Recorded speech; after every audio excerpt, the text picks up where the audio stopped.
Já parou para pensar por que Satanás lutou tão ferozmente pelo corpo de Moisés? Parece uma história de outro mundo, e de fato é.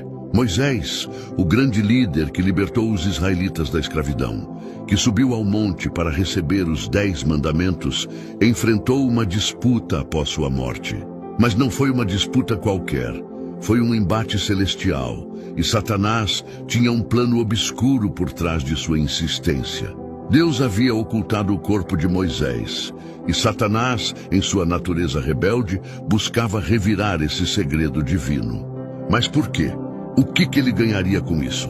Vamos explorar esse mistério nas Escrituras e descobrir as razões ocultas por trás dessa batalha que ecoa pelos reinos espirituais até hoje. Moisés não era um homem comum. Ele foi o instrumento de Deus para realizar milagres diante de Faraó, abrir o Mar Vermelho, guiar o povo pelo deserto e trazer a lei diretamente do Criador.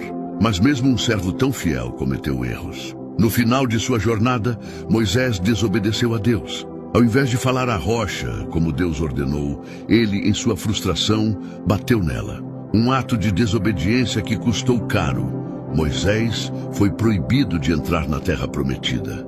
Pense nisso. Depois de décadas de liderança, de fé e de luta pelo povo, Moisés teve que assistir à sua maior vitória à distância. Mas o que aconteceu depois da morte de Moisés é ainda mais intrigante. O livro de Deuteronômio nos conta que o Senhor mesmo enterrou Moisés, e ninguém até hoje sabe onde está o seu túmulo. Deus tomou para si a responsabilidade de ocultar o corpo daquele que tanto o serviu. O que muitos não sabem é que nesse momento começou uma batalha invisível nos céus. O livro de Judas, no versículo 9, nos revela um confronto direto entre o arcanjo Miguel e Satanás.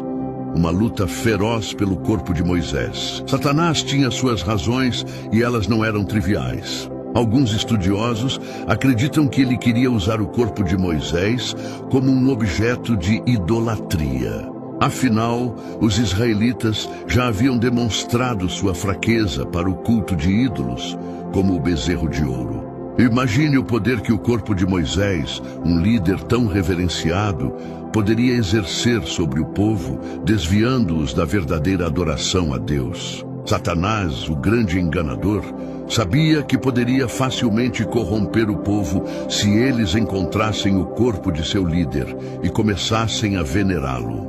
Mas essa não era a única razão. Satanás, o acusador, poderia muito bem querer usar as falhas de Moisés contra ele.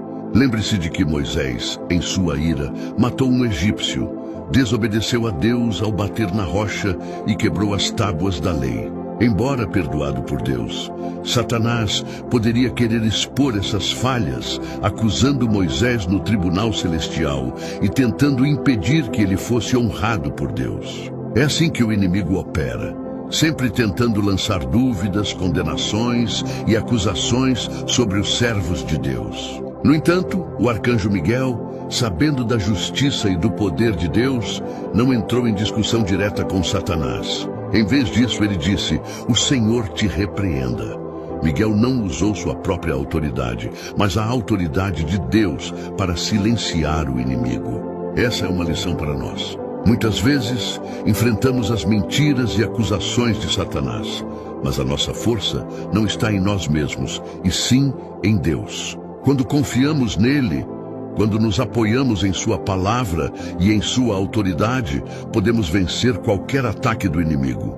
Outro ponto importante é que Satanás pode ter tentado impedir a ressurreição ou transfiguração de Moisés. Sabemos pelo Evangelho de Mateus, capítulo 17, que Moisés aparece ao lado de Elias durante a transfiguração de Jesus. Isso significa que Moisés foi de alguma forma elevado ao céu. Satanás, em sua astúcia, poderia estar tentando evitar esse momento, segurando o corpo de Moisés e impedindo seu retorno aos reinos celestiais. Mas Deus, em sua sabedoria infinita, frustrou os planos do inimigo. Moisés não foi apenas um servo fiel, mas um amigo de Deus. E essa amizade foi selada com um ato divino.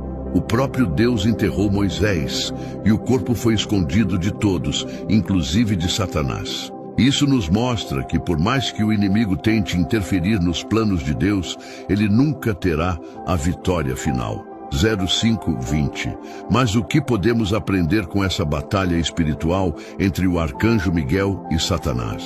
A primeira lição é clara: a verdadeira adoração pertence somente a Deus. O inimigo sempre tentará desviar nossa atenção, seja com ídolos, com coisas materiais ou até mesmo com figuras de liderança.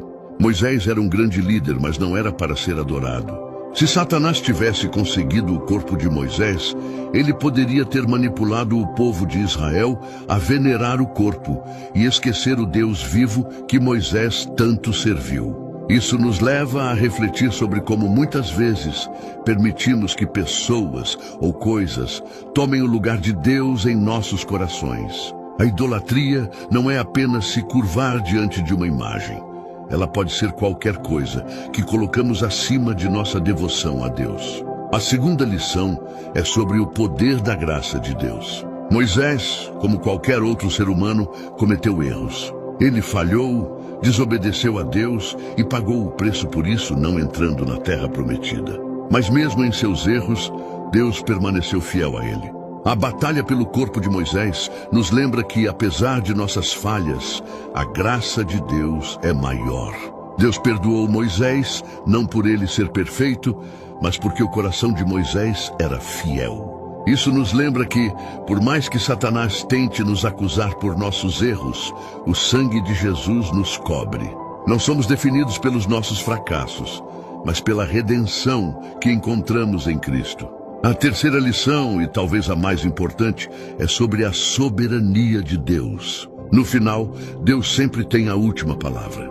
Satanás pode tentar interferir, acusar, destruir, mas ele nunca conseguirá frustrar os planos de Deus. Assim como Deus protegeu o corpo de Moisés, ele também nos protege em nossas lutas diárias. O inimigo pode nos atacar, tentar nos desviar, mas quando estamos sob a proteção de Deus, não há poder que possa nos derrotar. A humildade do arcanjo Miguel também nos ensina algo profundo.